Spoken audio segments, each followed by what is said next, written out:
Hearty shalom to you, Jeffrey Seif here. We are looking at Acts. We're in chapter 28, and particularly I'm interested in verses 17 through 22. As I'm looking at the text, Paul has journeyed to Rome.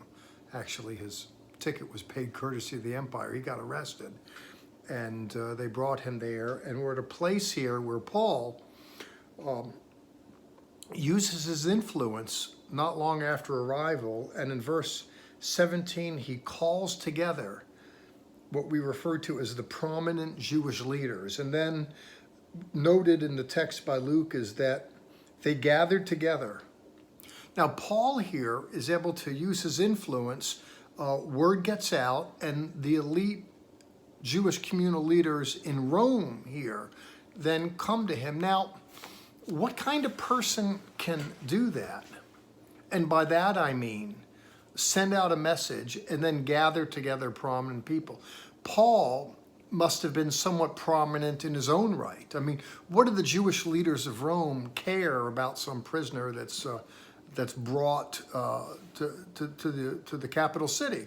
Well, they might care. I might be overstating it, but the point is, maybe one of them will come or send a representative. But for all of them to convene, this represents clout that Paul has. And of course, he's a member of the Pharisees. And it's what he says to them, as recorded by Luke, that is of particular interest to me here. He says, "Brothers, although I had done nothing against our people or the customs of our fathers, I was delivered as a prisoner from Jerusalem into the hands of the Romans," in verse 17.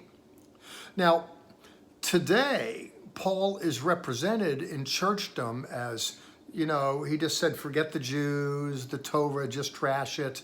It's all about Jesus Christ. And Paul used to be a Jew. He converted and became a Christian and said, the heck with all that.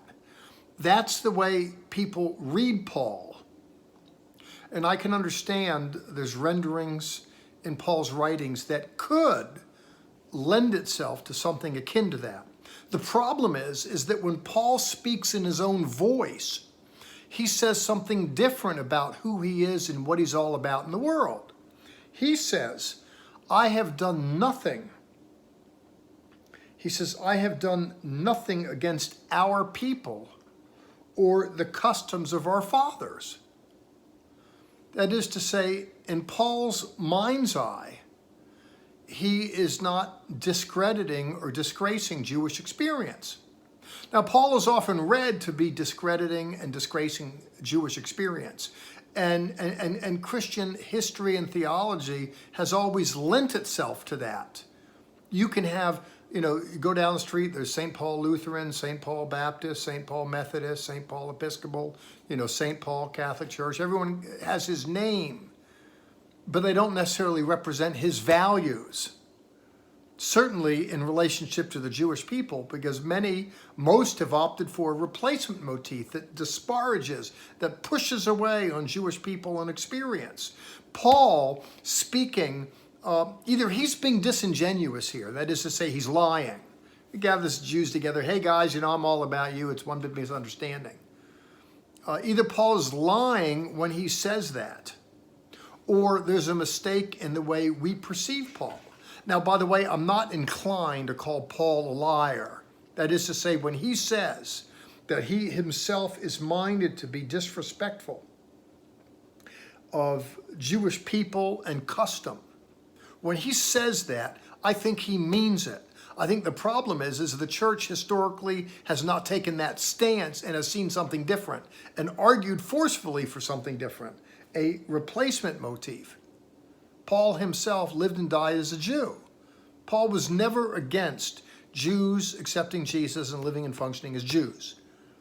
What Paul was strident in opposing was the notion that women and men of non-Jewish extract that wanted to follow Jesus Christ needed to live as Jews. Paul said no. Now, I know there's cults and fringes that argue that today. In the marketplace of religious ideas, people can have at it. They're entitled to their opinions.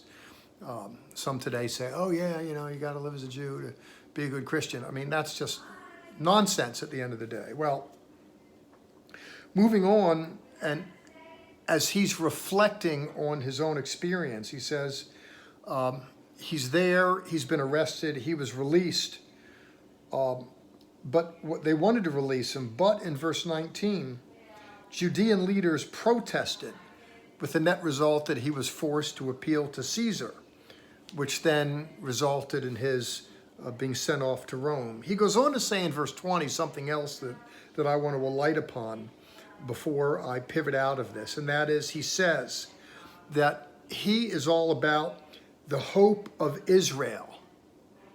I think that's very important. Paul says, I wear these chains. It's a misunderstanding in Jerusalem, but I wear these chains on account of the hope of Israel. That is to say, in Hebrew experience and Jewish experience, there is an understanding of a coming Messiah, a deliverance, a redemption. And Paul says, if I'm guilty of something, I think that Jesus is that. But the point is even if he's mistaken, and I don't think that he is, but if you'll bear with me, even if Paul is mistaken in the embrace of Jesus as the Christ, as the Mashiach, as Yeshua being the Messiah, even as he's mistaken, still that conviction, that momentum is within the parameters of Jewish hopes and expectations. It's part of it all. Well, he says in effect, I'm here because of that. In verses 21 through 22, as we move on from that, they respond and say, we haven't heard about this, about you particularly. No charges have come here. They do go on to say, and I'll finish with this, that the sect of Jesus followers, he says, it's known to us that regarding this sect, it is spoken against everywhere. That is to say, the believers are creating something of a stir. They were countercultural, and here Luke gives voice to the fact that they had some negative understanding of the group. I think it's very interesting, and I'm going to finish up on this. Either I'll finish up next week or the week after. We'll finish with the book of Acts. I think the things that I've relied upon on this segment are interesting and important, particularly as it relates to Paul as operating within a Jewish world and worldview. Well, hopefully you'll think so as well. In any case, we're all done. God bless. Let's do it again in a week. Ciao.